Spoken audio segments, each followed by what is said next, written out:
Could it be Max and Keira's law? And I'm so happy that they've done it. She's not saved one life, she's saved 4 people's life. Gosh. She is a hero.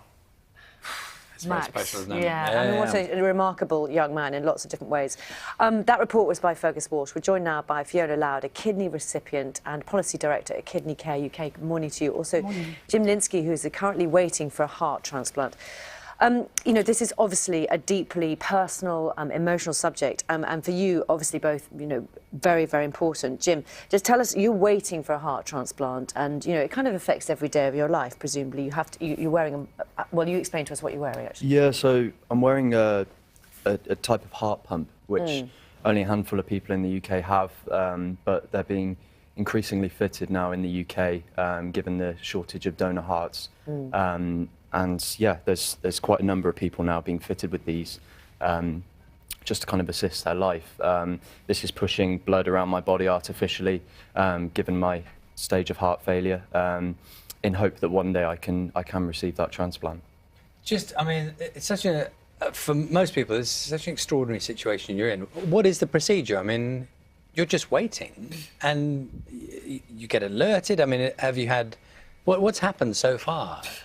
So I've had this pump for 4 years now, and it's been quite unorthodox to be living with it.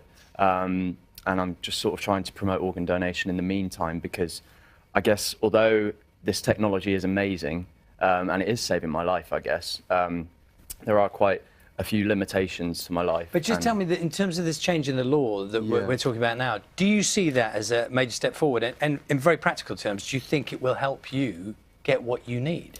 Yeah, I hope so. I think there's been very positive feedback from Wales. Consent rate has been heightened in that region, so hopefully that can be moved into England now.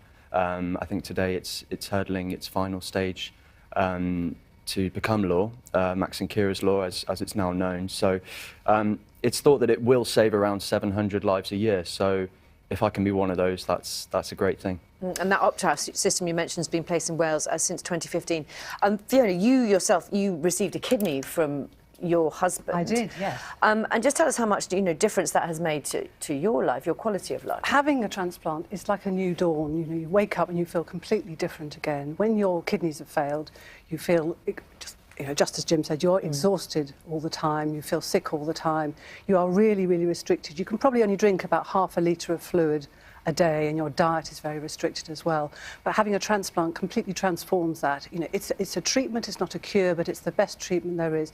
And it brings you back to your family. It enables you, enabled me to see my children growing up, see my daughter graduate from university, and to do all the normal things that any family would want to do. Fiona, just help us with some of the practicalities. Yeah. So, assuming that presumed consent is adopted in England, if it comes to the moment of someone with their loved one in that situation, and a doctor says to them in a hospital, wherever that might be, we're in that situation now, where we want to take organs and it's presumed consent. What happens if the family is not content with that situation in that moment in time? So, if you can imagine, you know, that would be the very worst situation for any family. It's unthinkable. But and, you know, maybe 1,000 families a year find it impossible to agree at the moment to organ donation. So what would happen is, and what's happened in Wales, and we've got a lot to learn from what's happened in Wales, is that the specialist nurse, who would be likely to be the person supporting the bereavement and the family, would explain to the family what the law was, and they would give them the opportunity to say why they thought their loved one might not want to donate, if that was something they felt strongly about. But they would also give them the option to accept the presumption of consent. But the family does have the right at that point. The family would retain the right to override. This is called a soft opt-out.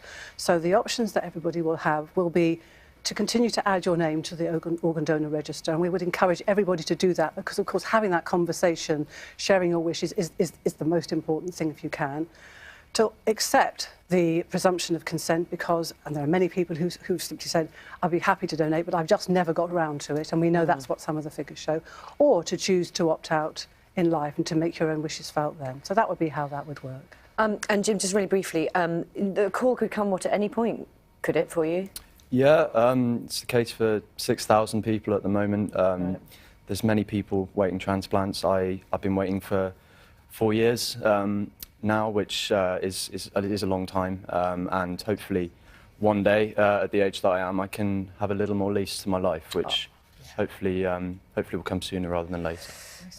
Thank you. Needless to say, we wish you well, and you know, thank you very much keep in indeed. touch, because I know we've spoken to you before, so it'll be interesting to see how this works Thank out. you both. Let's hope today goes well. Yeah. Thank you very much. Thank you. It is at 7:47.